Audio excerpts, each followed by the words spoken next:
Hi Gemini, welcome po sa ating channel. At ito ang inyong Daily Kabay Tarot Reading for August 13, 2024. Please be reminded kung naka-resonate kayo, comment down. Kung hindi kayo naka-resonate, ibigay niyo po sa iba kasi general reading po ito. This is for you, Gemini, ngayong August 13, 2024.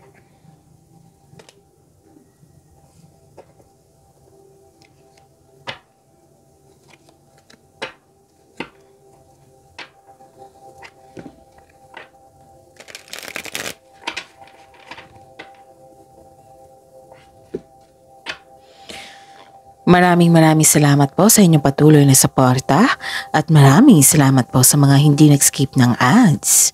Gamitin ang reading na ito bilang gabay lamang.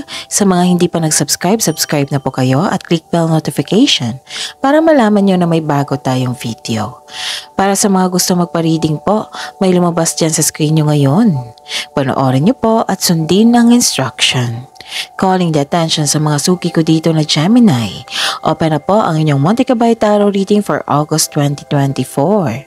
Pwedeng nakafocus sa career and money, pwedeng general reading na may kasamang love reading po. Maraming salamat po.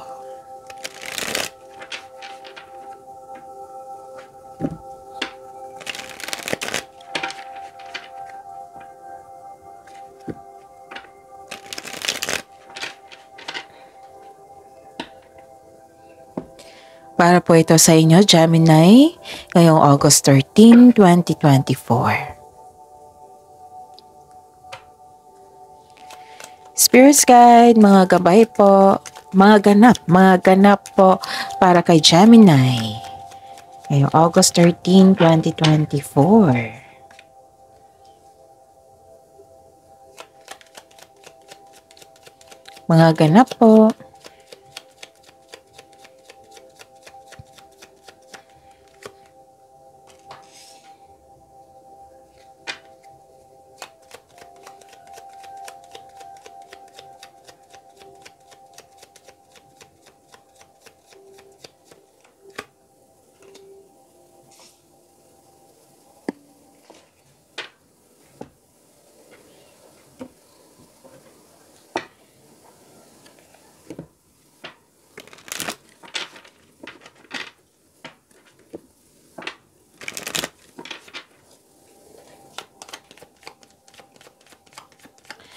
Spirits Guide, message na po para kay Gemini ngayong August 13, 2024.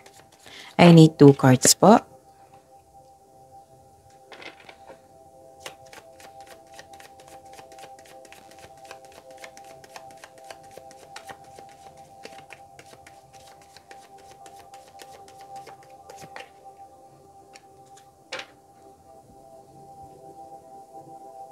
Okay.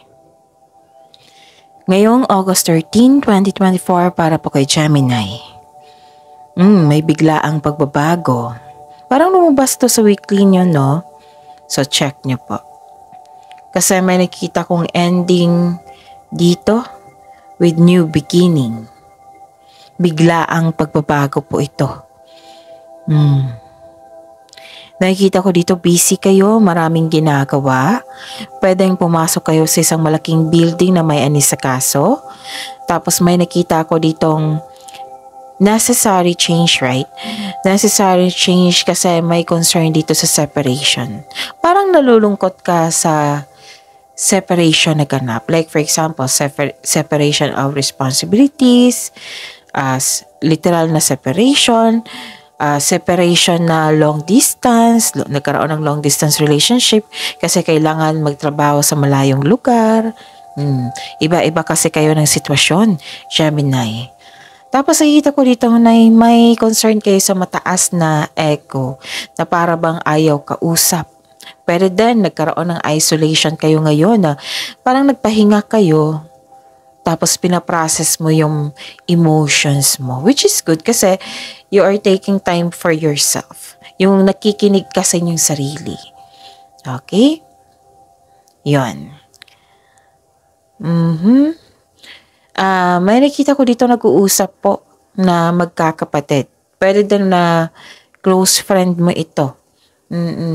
Ano to eh? Exciting siya na conversation. May sabi lang po ang card niyo po dito na wag po daw kayo maniwala sa chismis. Oo, sa intriga. Wag agad maniwala. Alamin niyo muna kung totoo ba yan or hindi. Okay? Okay? Marahil ang kausap mo ay isang lalaki. Kasi may lumabas dito na pwede din about sa lalaki. Kasi may lumabas dito na energy na lalaki na maaari siya yung malaki ang kanyang influence sa araw na ito. Okay? Pwede siya yung nagbigay ng sakit ng ulo. Pwede din siya yung nagbigay ng peace of mind sa iyo. Okay? Anong mensahe po para sa inyo? 2 card po ito eh. Nagsabi dito na healing. This is for take time for relaxation and adventure. Okay? Parang nag-uusap kayo regarding sa vacation, no?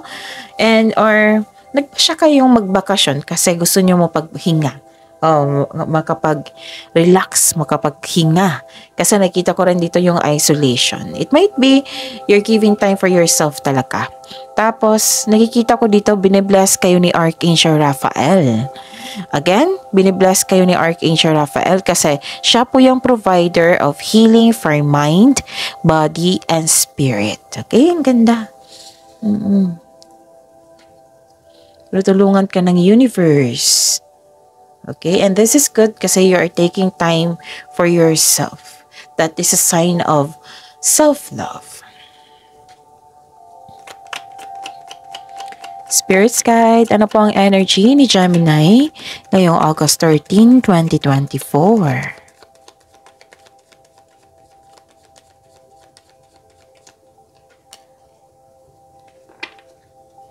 And the clarification po.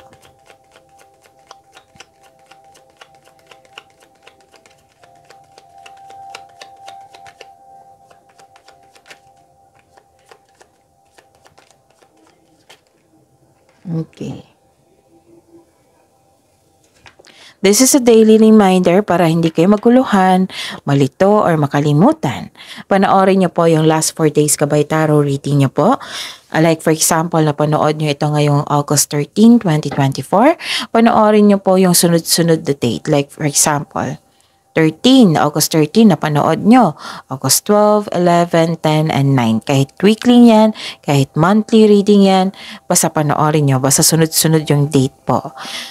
Kung may nakita o narinig kayong repeating message, kailangan nyo po iyan bigyan ng atensyon. Kung maaari po, bigyan nyo po ng solusyon. Again, calling the attention sa mga suki ko dito na Gemini, open na po ang inyong Monthly Gabay Tarot reading for August 2024. Pwedeng nakafocus sa career and money, pwedeng general reading na may kasamang love reading po. Message me for schedule. Maraming salamat po. Okay. Ganda nito. Gemini. Ang ganda, may successful completion, kaya pala nagpasya kayong magpahinga dito, magbakasyon, mag-relax. Kasi may nakita kong successful completion po, you are reaping rewards. Ang ganda. Panoorin nyo yung weekly Gabay Tarot reading nyo kahapon. Ang ganda rin ng reading. Sa career and money nyo po iyon. May again, accomplishment po ito, which is ang ganda ng energy mo, success, perfection, recognition, nakilala ka sa inyong galing, talino. Okay? Naging responsible kayo. Actually, nakikita ko talaga dito. Okay? Kung sa astrology to, this is responsibility, may restriction, nagbigay ka ng time. So, which is the clarification of your card here? Kitang-kita ko dito. Okay? So, nagbigay kayo ng time sa inyong sarili. Pwedeng hindi kayo makausap ngayon kasi gusto nyo mag-meditate, gusto nyo mapag-isa, gusto nyo makinig sa inyong sarili, mag-relax. Ang ganda. This is the perfect time. Okay? This is the perfect time This is the perfect situation. Maaring may parating na gantimpala o positibong resulta ng iyong proyekto. Celebrate your wins and acknowledge how far you've come and you are now ready to begin a new journey. May nakita rin ako ditong tapos na ang construction ng dream house mo. Ang ilan sa inyo. Okay? Kaya pala may lumabas dito na structure. Yes. Kaya pala may lumabas dito na di ba may sabi ako dito na this is necessary change. Kailangan magbago. Oo, may pagbabago. So this is you are now ready to begin a new journey. So, ang sabi po ng card dito, everything you have worked for is coming together. May nag-celebrate nga dito, It might be this is your anniversary, monthsary. And ang ganda kasi makatanggap ka ng rewards, awards, recognition, ganun. Okay? May nakita nga akong promotion dito, Positive review. Ang ganda. So, inom muna ako ng tubig. Saglitan po.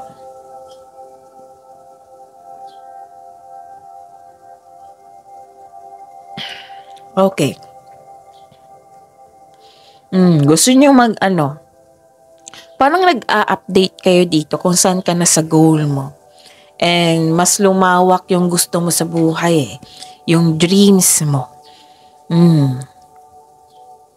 Mataas ang inyong intuition ngayon. This is a clarification of your card here. Dalawang card na po nagsabi dito na mataas ang inyong intuition. Sa taas na inyong intuition, may nalaman kayong sekreto. Malalaman mo na may taong hindi totoo sa inyo. Andito na naman siya. Okay, pasensya na po, naputol kasi nag-restart po yung unit. Balik tayo. Yung sabi ko kanina na may sekreto kayong malalaman kasi mataas ang inyong intuition. Itong sekreto na ito is malalaman mo, pwede din na malalaman mo yung tao ay hindi totoo sa iyo or nanloko sa iyo.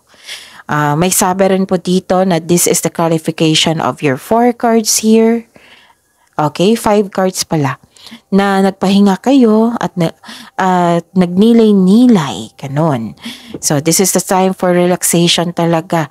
Yung hindi kayo makausap, pwedeng nag-meditate kayo, nag-time for relaxation, reflection. Okay, may kasama pang healing dito ni Archangel Raphael sa inyo, Gemini. Healing for mind, body, and spirit. And I believe nag-meditate kayo, nag-pray kayo kay God, naghingi kayo ng divine assistance. Okay? Yon.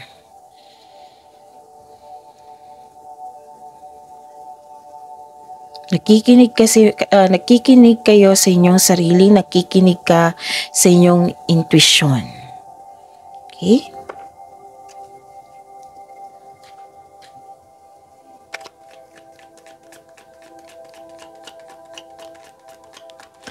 Spirit's guide.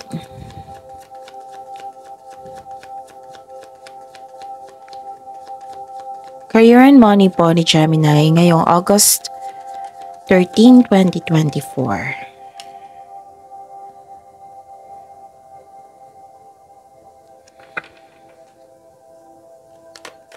The clarification po.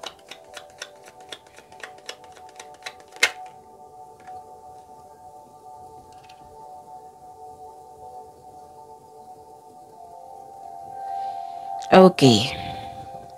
Wow, ang ganda. So far ang ganda ng cards nyo. Maliban sa reminder na umiwas kayo sa taong hindi totoo sa inyo. Tapos hindi kayo magpa-apekto sa chismis. Yun yung iwasan nyo lang. Ang ganda ng cards nyo, Gemini. Puro major. Okay. Nakita ko dito na busy kayo. Busy kayo. Pwedeng busy sa kakaisip. Kasi nag-iisip kayo dito Nagbabalansa din. And I believe na sinimulan mo na yung mga ideas na gustong mong gawin. Basta busy kayo ngayon sa inyong gawain. Okay? Nakikita ko rin dito na you are feeling powerful and you're enjoying being recognized in the workplace. Another card na nagsabi dito na recognize kasi yung galing at talino. Dalawang card na yan ha, nagsabi dito. From here to here. Okay? You're feeling powerful and enjoying being recognized in the workplace, na-recognize ka. Tapos kung ikaw ay I believe, okay. Kung ikaw ay negosyante, listen to your intuition. Kasi ito yung makatulong sa inyo na mag-grow ang inyong business. And take action towards increased prosperity. Okay? And lalo na sa mga trabahante din dito, sa mga empleyado. Kasi you're doing your best para magkaroon ng growth and expansion. May nakita nga ako ditong promotion, right? Or pagtaas ng allowance or sweldo. Yes. So, claim nyo to, ha? So far, ganda talaga. And magbibigay ito ng increased prosperity kasi nagtatanim kayo parati. Nagtatanim, tapos magbubunga yan in the future, ganon. Basta, sinipagan nyo. Kasi mas lumawak yung ambisyon nyo sa buhay, which is lumabas talaga dito. Okay? And ilan sa inyo dito may leadership role? Yes. Ang ganda. Binibigyan mo ng time and effort yung passion mo. Okay. Sabi pa ng card dito, know that you are guided and protected now and always. And basta you are becoming more confident ngayon, which will lead to immense personal growth and improvements sa connection sa mga tao. Okay, ang ganda. And nakikita ko rin dito na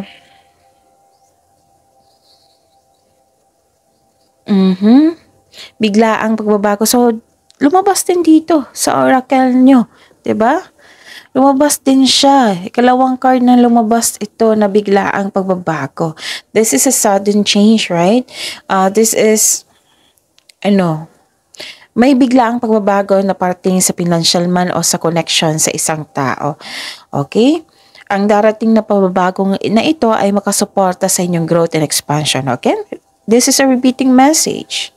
Magiging busy talaga kayo niyan kasi growth and expansion So, always expect the unexpected. And another card na nagsabi dito na may sekreto na parating which may be shocking.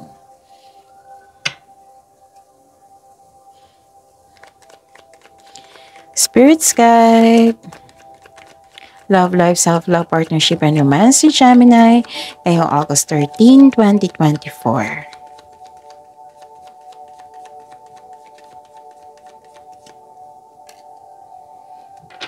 And the clarification of this card po. Oops. Perfect. Ganda. Maraming salamat po sa patuloy na tiwala sa suporta sa ating channel at maraming salamat din po sa mga hindi nag-skip ng ads. May lumabas dyan sa screen nyo ngayon, panoorin nyo po at sundin ang instruction. Okay, ang ganda ng cards nyo ngayon. Yung challenge nyo lang, yung may sekreto kayong malalaman, pwedeng may nagtaong ng loko sa inyo kasi may lumabas din dito na hindi totoo sa inyo, ganon. Tapos, the rest, ang ganda ng cards nyo. Ang ganda ng mga mensahe. This is new beginning also. This is abundance. So, may parating, sa mga single dyan, may parating na love or romance para sa mga single, sa mga may relasyon, sa mga buhay mag-asawa. Parang may project kayo. Gusto nyo bumili para maging handa. Yung gusto nyo maging handa, nagkaroon ng sense of stability. Actually, pag-uugali nyo to Okay? Tapos na maging handa. Okay? Na, may project kayo. Parang nag-uusap kayo, tapos nag-start na kayong mag-ipon. Ganon. Basta may project kayo. Paghahanda to Okay? Tapos kontento na rin kayo sa inyong pagmamahalan. Ganda. May parating na blessings gift from the universe po. Okay? Tapos, sa inyong gift from the universe para sa inyong sarili, sa inyong relasyon, ganon. Abundance to, ang galing. Ang ganda.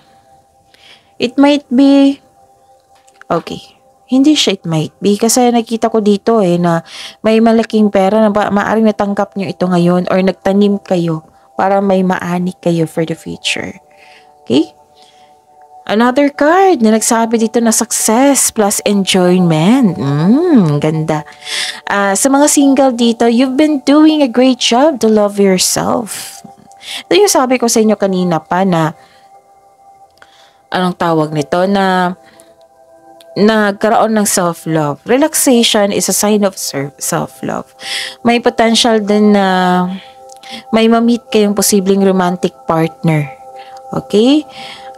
Do something special for yourself. Treat mo yung sarili mo dahil deserve mo ito. Okay? Sa mga may relasyon sa buhay mag-asawa, yun. Parang may natanggap kayo or nabuo kayong ipon, no? Para mabili iyon. Ganon. Basta may ipon kayo dito na tuwang-tuwa kayong dalawa. Pwede din na nag-iipon kayo para makapagbakasyon. Yes. Pwede nag-iipon kayo sa isang bagay para sa paghahanda. Like for example, nag-iipon ng pera para po bumili ng lupa, para magpatayo ng bahay, para sa kasal, ganun. Basta naghahanda kayo, may sense of stability dito which is maturity. Oo, sign of maturity. Kasi paghahanda ito. Pwede din na may nagde-decorate or nag-renovate ng bahay. Basta may nakita ko ditong ilang cards na structure. Pwede din, literal talaga na bagay ito na structure bahay. Pwede din stability, you're building stability sa inyong pagsasama, sa inyong sarili, ganun. This is a time of enjoyment. Sobrang wais nyo sa inyong finances. Kitang-kita ko dito. And at the same time, naging generous po kayo. So, ito yung gusto ko. Yung nagpahinga kayo para maging productive kayo sa pagbalik nyo, para may matulungan nyo rin yung kapwa nyo. Diba? Paano nyo matutulungan yung kapwa nyo kung pagod kayo? Diba? So, this is good. This is very good. Actually, Gemini, na-appreciate ko talaga and I'm happy for you na binabalanse mo talaga. Alam mo yung process Okay? Lumabas din yung bakasyon dito. Some of you magbakasyon. So, sabi po ng card nyo dito, deserve mo daw itong bakasyon na ito kasi naging masipag po daw kayo sa buhay. Another card nagsabi na may promotion talaga. Basta this is your lucky day. Ang sabi po ng card dito, lahat ng tinanim mo nagbo-bloom. Ganda, no? Gemini, see you tomorrow. Huwag nyo kalimutan panoorin yung weekly Gabay Tarot reading nyo, ha? So, please like, subscribe, and click bell button for notification para updated po kayo sa daily tarot reading natin. Maraming salamat po.